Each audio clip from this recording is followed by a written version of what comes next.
अध्याय 2589 संरचनाएं। भीम को चुनौती देने वाले दोनों प्रतिद्वंद्वी घबराकर एक दूसरे को निहारने लगे। उन्होंने एक दूसरे की ओर देखा और सहमति में सिर हिलाया। चलो चलते हैं, अखाड़े में बात करेंगे, यहाँ बहुत भीड़ है। भीम और बाकी दोनों तुरंत गायब हो गए।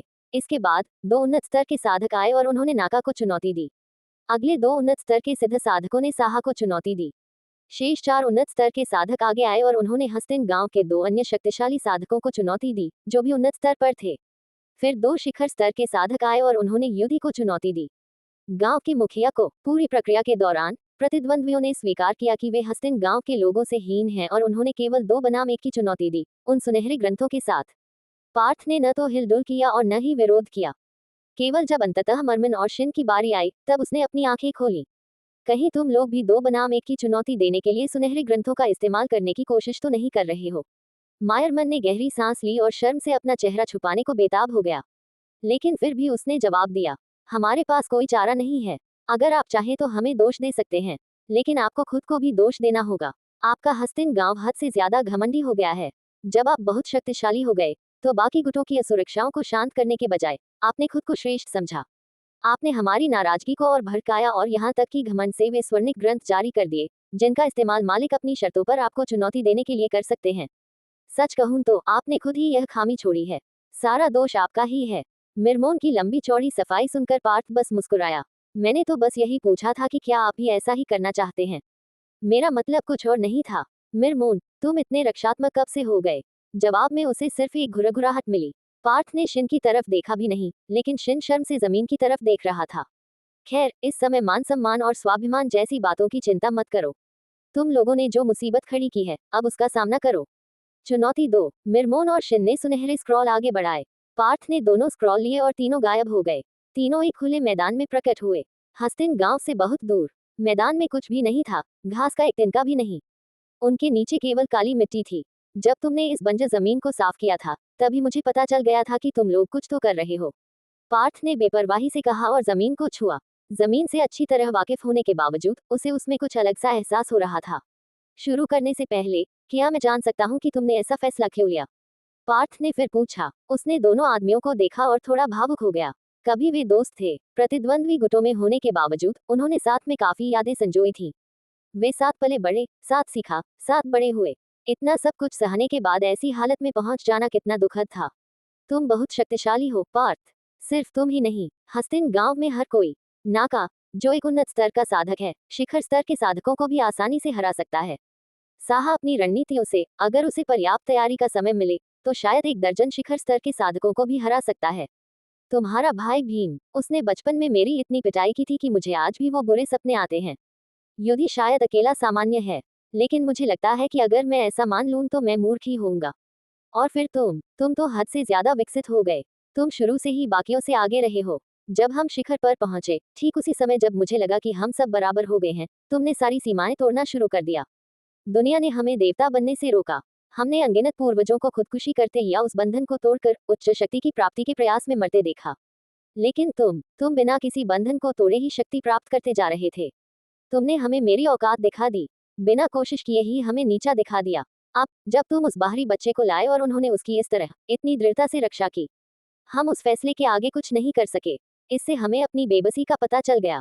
इस रफ्तार से तो तुम पूरे ग्रह के शासक बन जाओगे और इससे पहले तुम्हें यहाँ से चले जाना चाहिए। ठीक है, तो चलिए शर्त पर चर्चा करते हैं। जरूर करो, ये तुम्हारा अधिकार है। तुम्हारा सारा इलाका, आज मैं तुम्हें मार डालूंगा और तुम्हारे सारे इलाके पर अपना अधिकार जमा लूंगा और उसे अपने नए शिष्य को उपहार में दे दूंगा। अगर मैं मर भी गया, तो भी तुम हस्तिन गांव को नहीं छोड़ोगे। इसलिए मैं अब और पीछे नहीं हटने वाला।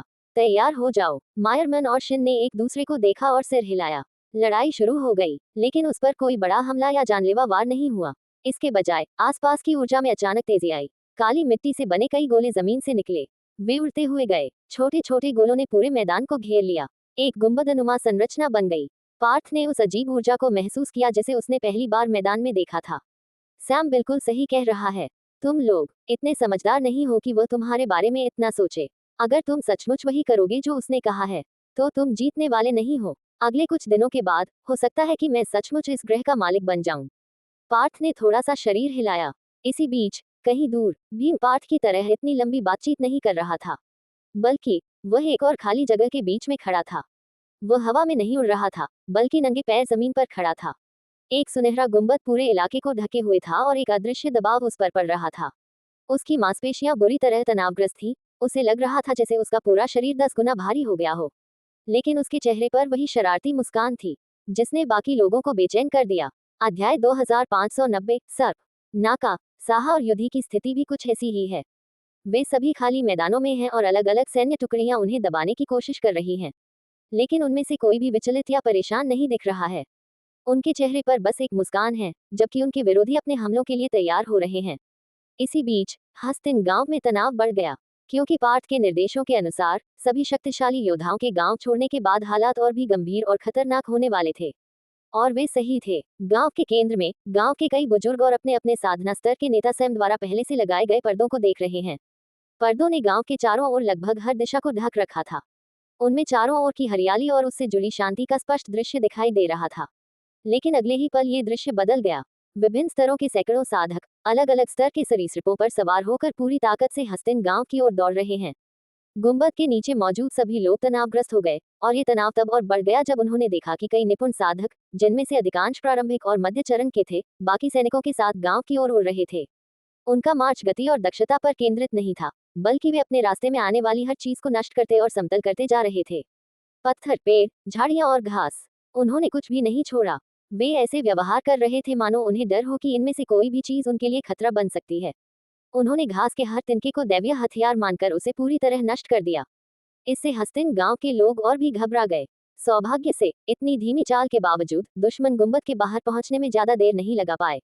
और फिर सभी ग्रामीणों ने अस्थि गुंबद के आर पार एक घोषणा सुनी। हस्तिन के ग्रामीणों, आपके गांव के मुखिया और सभी रक्षकों को अनुचित द्वंद्व युद्ध के लिए चुनौती दी गई है और आज उनका अंत होगा। हस्तिन गांव और उसकी विरासत का अंत होने वाला है। इसलिए मैं आपको सलाह देता हूं कि अभी आत्मसमर्पण कर दें और अस्थि गुंबद को हटा दें। आत्मसमर्पण करने वाले सभी सदस्यों को जीवित रहने दिया जाएगा और उन्हें उनकी सभी स्वतंत्रता और विशेषाधिकारों के साथ अलग अलग गुटों में शामिल कर लिया जाएगा। यदि आप विरोध करते हैं तो आप हमारे हाथों मारे जाएंगे। आपके रक्षक आपको नहीं बचा सकते और हमारी संख्या आपसे लगभग 100 गुना अधिक है। आपके पास कोई मौका नहीं है। तुरंत आत्मसमर्पण करें। ये घोषणा अस्थि गुंबद के भीतर स्पष्ट रूप से गूंज उठी। सभी ग्रामीणों ने स्क्रीन पर नजर डाली और उनके मन में भावनाओं का एक मिलाजुला सैलाब उमड़ रहा था। वे डरे हुए थे, चिंतित थे, लेकिन साथ ही साथ हताश भी थे। जहां तक उन्हें पता था, हस्तिन गांव ने कभी अपने क्षेत्र का विस्तार करने की जहमत ही नहीं उठाए। वे बस जमीन के इस छोटे से टुकड़े पर रहते थे। बस इतना ही। वे दूसरे गुटों से शायद ही कभी बातचीत करते थे और उनके साथ उनका शायद ही कभी कोई संघर्ष हुआ हो। अब उनकी अपनी असुरक्षाओं के कारण ये गुट उन्हें धमका रहे हैं, अचानक उन पर हमला कर रहे हैं। वे गुस्से से भरे हुए थे और उन्हें समझ नहीं आ रहा था कि इसे कहाँ निकालें। वे बस चुपचाप अपने गुस्से को दबाते रहे। 5 मिनट बीत गए। एक और घोषणा हुई, आपका समय समाप्त हो गया है। अब हम आगे बढ़ेंगे। और देखते ही देखते बाहर से दुश्मन हमला करने लगे। सैकड़ों हमले, शारीरिक और दूर से, अस्थि गुंबद को निशाना बनाकर किए गए। पूरे इलाके में विस्फोटों की गूंज सुनाई दी। झटके गुंबद के चारों ओर जमीन को हिला रहे थे। अंदर मौजूद ग्रामीणों को भी ये तेज धमाके साफ सुनाई दे रहे थे। लेकिन हैरानी की बात यह थी कि अंदर एक रेत का कण या घास का तिनका भी नहीं हिला। सभी हमले अस्थि गुंबद द्वारा पूरी तरह से रोक दिए गए। कोई भी बल या क्षति अंदर नहीं पहुंची। अस्थि गुंबद को भेदना असंभव प्रतीत हो रहा था। उसी क्षण गांव के बाहरी घेरे में, ठीक गुंबद की सीमा पर, उस घेरे के 12 अलग अलग बिंदुओं पर लोगों के समूह खड़े थे। प्रत्येक बिंदु पर 6 पारलौकिक साधक थे, और प्रत्येक समूह में एक शिखर स्तर पर था, 2 अंतिम स्तर पर और 3 मध्य स्तर पर थे। प्रत्येक बिंदु पर एक छोटा वृत्त था, जो उन सभी को समाने के लिए पर्याप्त था। और जैसे जैसे गुंबद हमलों को अवशोषित करता गया, वैसे वैसे प्रत्येक गुजरते सेकंड के साथ वृत्त धीरे धीरे चमकने लगा। कुछ समय बाद वृत्त पूरी तरह से प्रकाशित हो गया। सर्वोच्च स्तर के साधक ने अपना पैर जमीन पर पटका। वृत्त से एक कंकालनुमा सांप निकला और उन 6 को निगल गया। लेकिन जैसे ही वे उसके खोखले शरीर में प्रवेश कर गए, वे सभी 6 कंकाल के भीतर अलग अलग स्थानों पर पहुंच गए।